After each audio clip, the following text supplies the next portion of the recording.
The first letter came wrapped in pastel pink paper and smelled like cheap perfume. "Dear Mr. Xander," it read in stiff cursive font, "welcome to the Willow Creek Lakeside community. Per HOA guidelines, we are requesting immediate payment of outstanding dues totaling $18,472.25. Your balance reflects the unpaid fees dating back 7 years. Please remit payment within 30 days.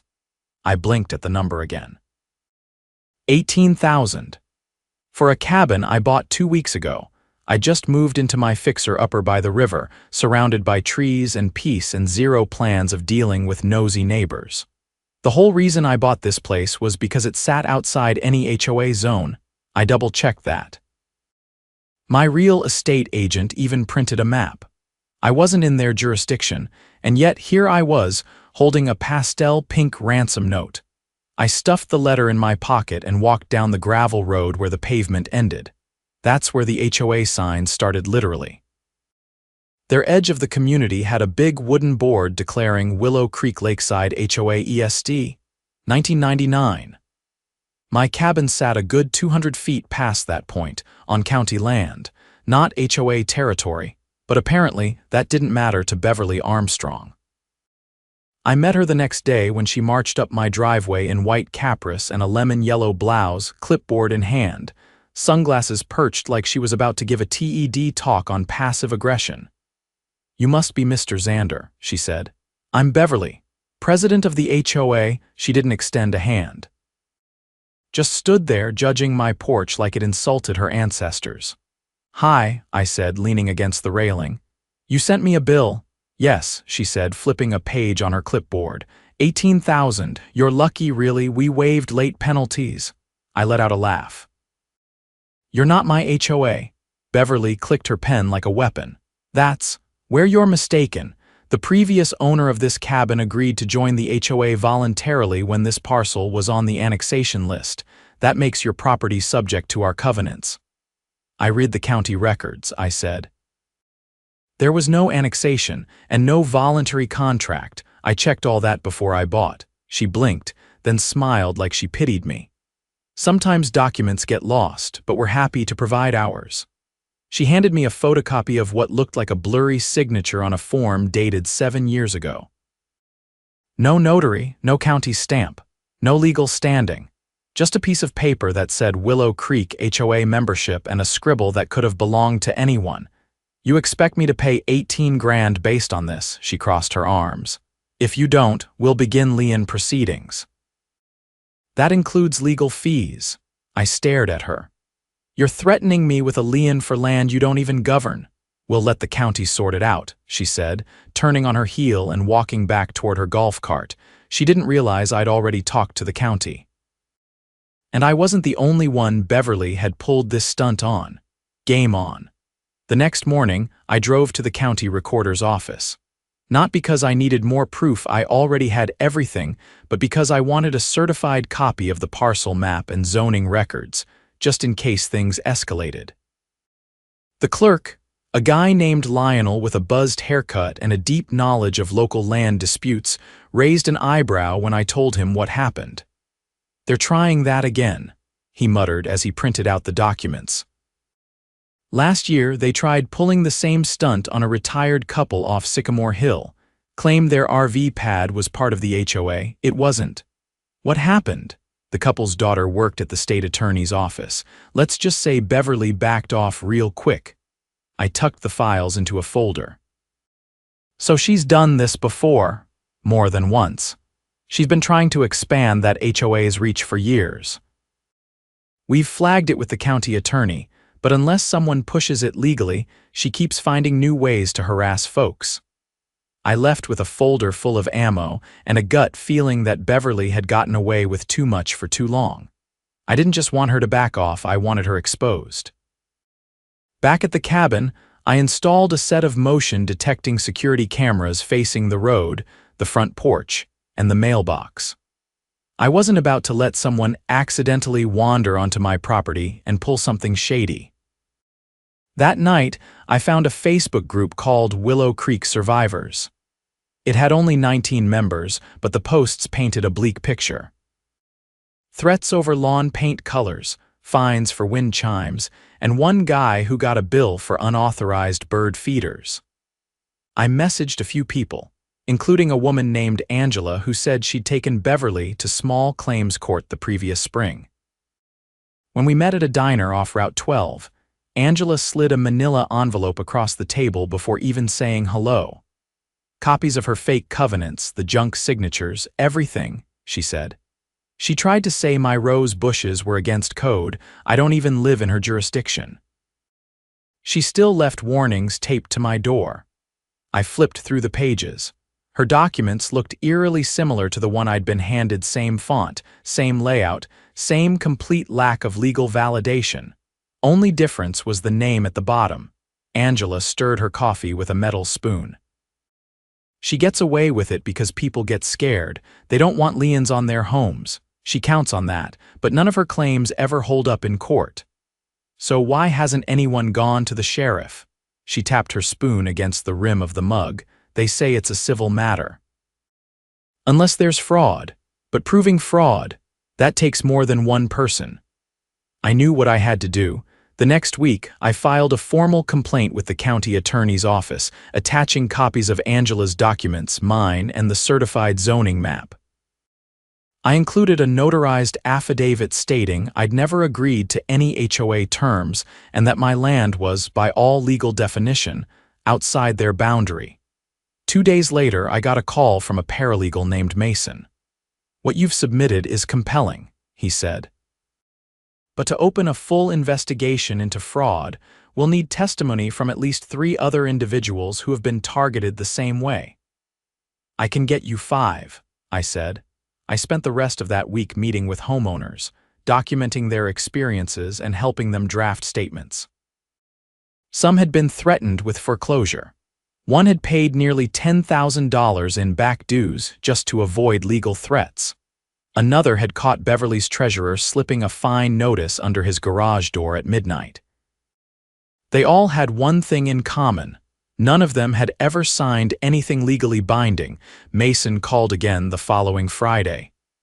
"We're moving forward," he said. "This is enough to recommend a formal inquiry." We're looping in the district attorney. The news must have traveled fast because the next morning I woke up to find my mailbox bashed in.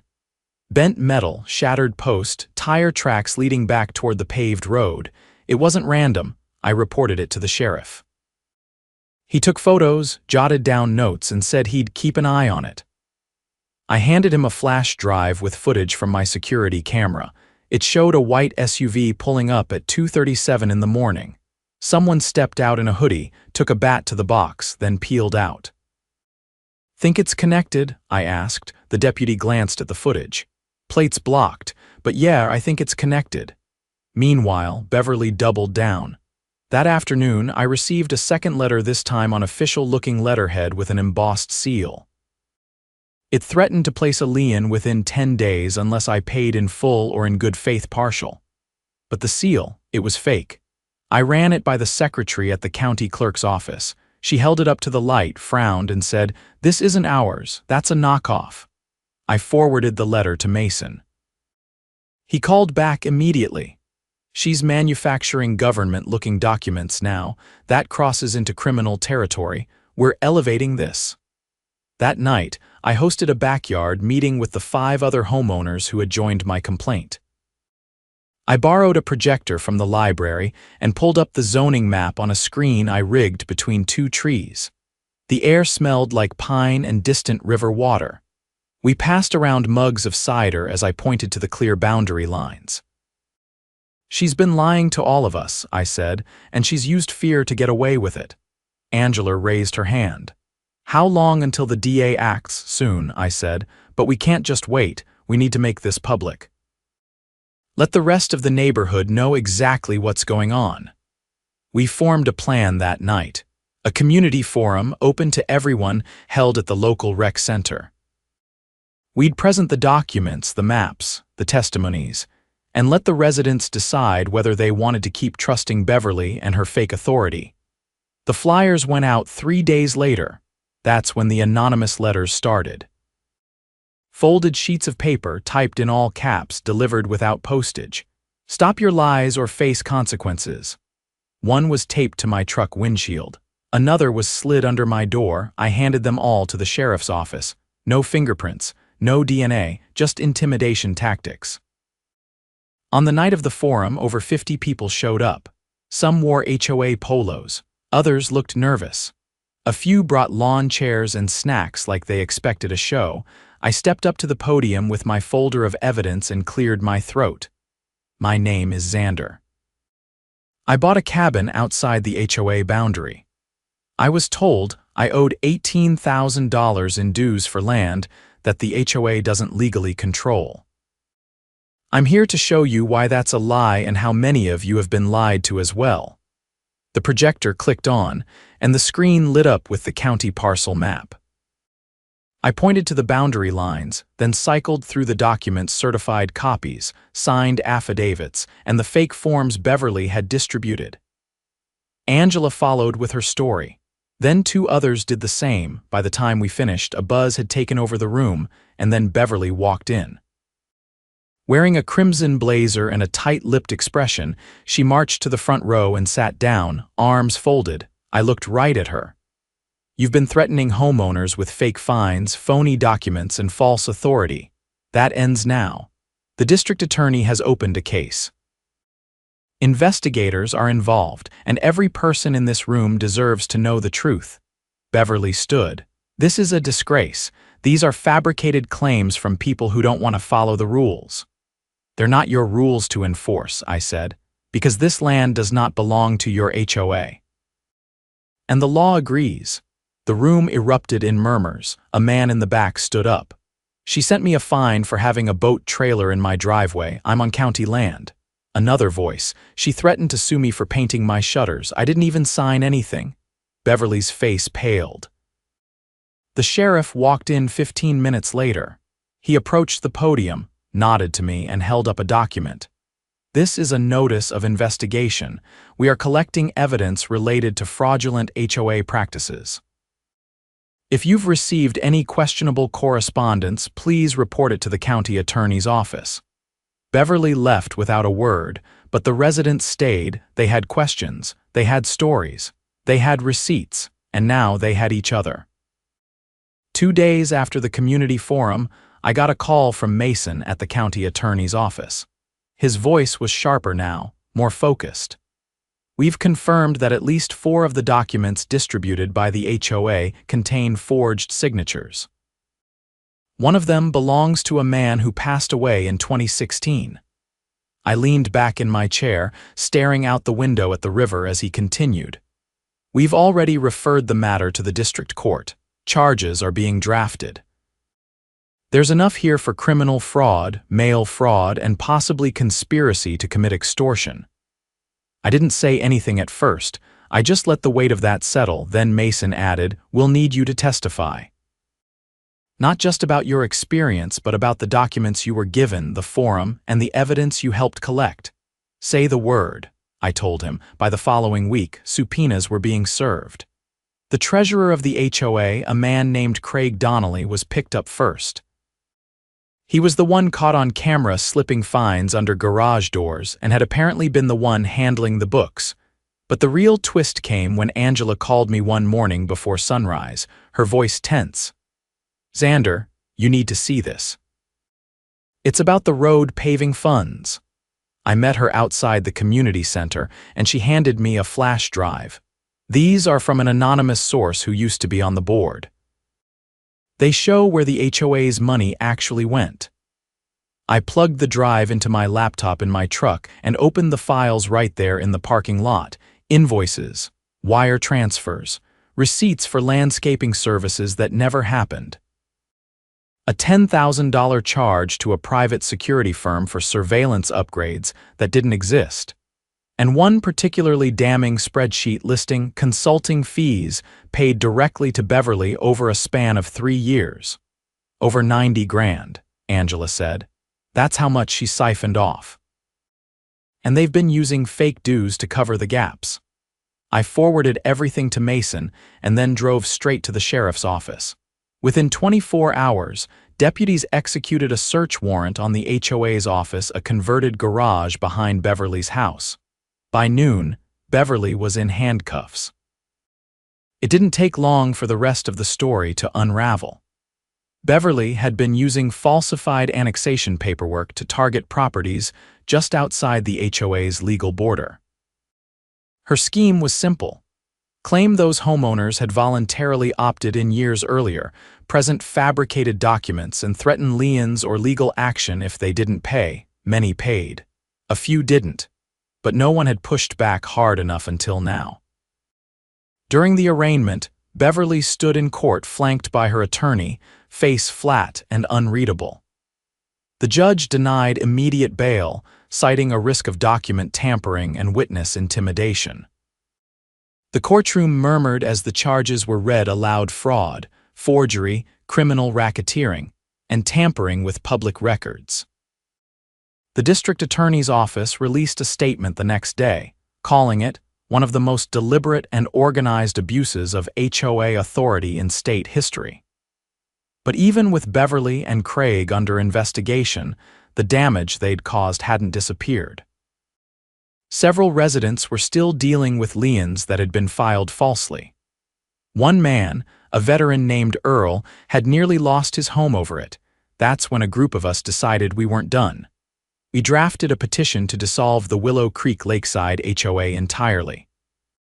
The bylaws allowed for it if 60% of homeowners voted in favor. We went door to door, not just with the petition, but with copies of the evidence. It wasn't about revenge, it was about taking back the neighborhood. At first, there was hesitation. Some people had lived under the HOA for so long they couldn't imagine what life was like without it. But when they saw the numbers, how much of their money had disappeared, they started signing. "I paid $6,500 for road repairs last year," said a woman named Carla. "They never even touched my street." "Same here," said an older man who'd been fined for having his grandkids' bikes on the front lawn. "Within 6 days, we had the signatures. We submitted the petition to the county clerk and scheduled a community vote. The turnout was massive. People brought lawn chairs, coolers, even a grill. It felt less like a vote and more like a block party with purpose. We tallied the results publicly, right there on a whiteboard under the pavilion. 84% in favor of dissolution. The HOA was dead. But even after the vote, there were things to clean up. The HOA had locked down the community bank account, so we filed a civil complaint to freeze the assets. A judge granted it within 48 hours, pending full audit. Meanwhile, the investigators found something else. Buried in the back of a filing cabinet in Craig's garage were dozens of return checks, payments from homeowners that had never been deposited into the HOA account. Instead, they were rerouted to a shell company listed under Craig's name. The fraud charges against him doubled. And then came the part no one had expected. Investigators found a series of audio recordings stored on a password-protected flash drive in Beverly's home. They were mostly strategy meetings recorded without the other board members' knowledge. In one, Beverly could be heard coaching Craig on how to adjust the maps with a photo editing program and make the boundaries look more flexible. Another clip had her laughing about pulling $6,000 from that loudmouth with the garden gnome collection. The DA's office released excerpts during a press conference. That sealed it. By now, the neighborhood had changed. People who had never spoken to each other before were sharing tools, trading garden tips, and organizing actual community events, potlucks, instead of punitive meetings. I helped Earl remove the lien paperwork from his file. Angela got appointed to the interim neighborhood committee, not an HOA, just a group of volunteers making sure things stayed fair. No dues, no fines, just neighbors helping neighbors. The cabin finally felt like home. One afternoon, as I was trimming back a stubborn patch of honeysuckle near the creek, a silver sedan pulled up. A woman stepped out, wearing slacks and a blazer, holding a folder. "Mr. Zander," she asked. "I'm with the state auditor's office." I just wanted to say your file was instrumental in opening this case. It's going to set precedent. I nodded, wiping my hands on my jeans. Good, maybe it'll stop the next Beverly before they start. She smiled faintly. We're recommending oversight legislation for HOAs statewide, mandatory audits. Criminal penalties for abuse of authority. I watched her drive off, then turned back to the water. The wind stirred the trees. Somewhere in the distance, someone started up a chainsaw. Life was normal again. Real. And finally, honest. That night, I burned the last letter Beverly had ever sent me. The fake seal curled in the flame and vanished into smoke. And for the first time since I bought the cabin, I slept with the windows open, knowing no one had power over my home but me. The audit findings hit the local news before the sun came up. I was brewing coffee when the headlines popped up on my phone. Willow Creek HOA misused over $140K in homeowner funds, county says. Beneath it was a photo of Beverly being led out of her house again, this time not in cuffs, but flanked by 2 investigators in dark blue windbreakers. Her face looked sunken, like the weight of exposure had finally settled on her. I called Mason just to confirm what I was seeing. It's real, he said. They found a second account, one she never disclosed to the board. I stared at the floor, steam twisting from the mug in my hand. What was it for? Trips, furniture. She bought a cedar hot tub for her back deck, listed it as a community wellness expense. I didn't laugh, it wasn't funny, it was surreal. For years, she'd been shaking down decent people, some on fixed incomes, others with kids in school, just to pad her life with luxuries she pretended were HOA business. And somehow, she'd convinced herself it was justified. The DA's office added embezzlement and wire fraud to her charges that same afternoon. The treasurer, Craig, flipped during a deposition and handed over emails showing Beverly had coached him on how to falsify meeting minutes and backdate votes that never happened. By evening, a judge issued a seizure order for her personal property, anything purchased with HOA funds. Angela and I stood in the gravel shoulder of the road when the moving truck pulled up to Beverly's house. 2 deputies supervised as contractors began hauling out boxes, a custom wine fridge, and a 20-foot outdoor dining table that had never once been used for a neighborhood event. Angela folded her arms and watched in silence. Finally, she said, "You think she actually believed she was doing the right thing?" "No," I said, "but I think she needed to." The next few weeks were quieter. The HOA's legal structure had been dissolved, but the fallout still rippled through the community. Some homeowners were trying to recover money they'd paid under false pretenses. Others were dealing with title complications from fraudulent liens. A few elderly residents who'd never questioned the dues now realized their savings had been siphoned for years. That's when I got the idea for the legal aid fund. I called in a favor with an old friend from college, Maya, who ran a small nonprofit that helped low-income homeowners fight housing fraud. She agreed to help us set up a temporary relief fund, and within a week, we had a GoFundMe page and pro bono lawyers reviewing cases. A retired schoolteacher named Dolores had her lien cleared within days. Another man, Henry, was reimbursed after we found proof that Beverly had double-billed him for community lighting upgrades on a street with no lights. I kept my distance from the news coverage. The reporters wanted interviews, but I figured the story had already spoken for itself. I wasn't trying to be a hero, I just didn't like being lied to. And I really didn't like bullies hiding behind fake authority. One rainy afternoon, I walked down to the riverbank behind the cabin, cleared some overgrown brush, and finally put up the bench I'd been meaning to build since I moved in. The air smelled like wet wood and moss. For the first time in months, everything felt still. That night, I got a knock on the door. It was Earl the veteran who'd nearly lost his home. He held up a 6-pack of root beer and nodded toward the porch. We sat for over an hour, not talking much. Just listening to the wind through the trees and the occasional crack of branches from the woods beyond the creek. Eventually, he said, I served overseas, saw some things I don't talk about, but you know what really messes with your head? When the enemy pretends to be on your side. I nodded, letting the words settle. He reached into his jacket and pulled out a folded envelope. Found this in my attic, thought you'd want to see it. Inside was a signed letter from Beverly dated 7 years ago. It was a draft never mailed. In it, she outlined a plan to expand governance through moral obligation, claiming that homeowners needed strong guidance or else the community would fall into disorder. This is what she really thought, he said. That we couldn't run our own lives without her. I added the letter to the growing archive of documents we were passing along to the state attorney general. They'd announced a broader investigation into HOA governance across the state, using Willow Creek as the catalyst. New legislation was already being drafted: mandatory audits, term limits for board members, and strict boundaries on jurisdiction claims. Angela joined that advisory committee. So did Henry and Carla. I helped them organize the first community town hall, just a casual gathering to brainstorm how people wanted things run from now on. No bylaws, no fines, just consensus and shared effort. At that first meeting, someone brought up the idea of a tool library. Another suggested monthly river cleanups. A teenager volunteered to mow lawns for elderly residents for free. Nobody mentioned dues. Nobody asked for power. It was the kind of neighborhood people always talked about wanting but rarely built.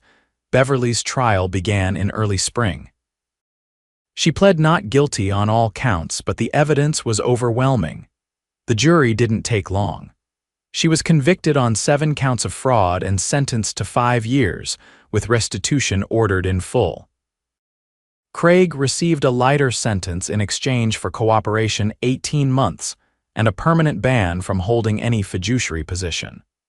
The court appointed a financial trustee to liquidate Beverly's assets and distribute the proceeds to victims. Most homeowners wouldn't get all their money back, but it was something, and more importantly, it was accountability. The day after the verdict, someone left a small potted plant on my porch. No note, just a rosemary bush in a clay pot. I set it by the window and let it grow. By summer, the river was running high and clear. Kids played on tire swings. Someone had built a little lending library box out of cedar planks and filled it with paperbacks. The old HOA sign had been taken down and replaced with a wooden post carved simply with Willow Creek ESD. 1999 reclaimed 2024. I still kept the security cameras just in case. Not out of fear, but because a lesson hard learned shouldn't be forgotten. One night, as the sun set in a blaze of gold across the water, I walked down to the bench by the river and finally exhaled. Not just out of relief, but out of the satisfaction that comes with knowing you didn't back down. That when someone tried to rewrite the rules to benefit themselves, you stood up, not just for yourself, but for everyone else they tried to step over. Justice didn't erase what happened. But it made sure it couldn't happen again, and that was enough.